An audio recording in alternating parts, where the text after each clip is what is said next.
Today I'm here to do a review of my first ever Royal Subjects action figure. Now, I've never really ever seen a Royal Subjects action figure, but from what I've heard, they're pretty good, so let's get into it.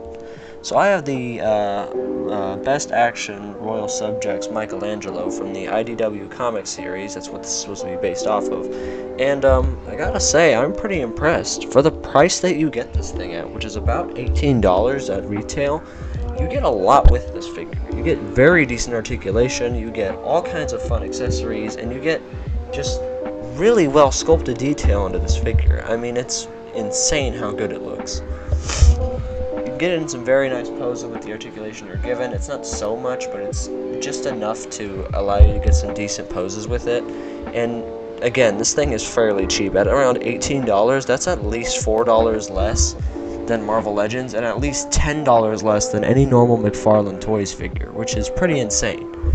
And especially with like NECA figures, that's at least $30 off than what you would normally get, because normally those NECA turtle figures can go around $50 to $40 if you're buying them retail.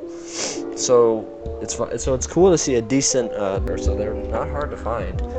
And they're based off of a very specific artist named Mateus Santaluco, I believe. He draws very anime-looking things, but he draws the turtles in a very anime style, which is very well reflected in this action figure. I mean, you can tell just by looking at it, the way this head was sculpted very much looks like the way he drew that comic.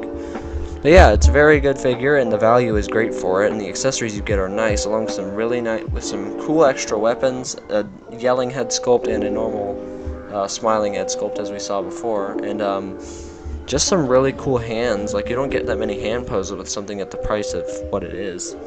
So yeah, it's really cool to see a Turtles figure that, doesn't cost a ton of money, but it's a fair price, I believe. Anyway, follow for more.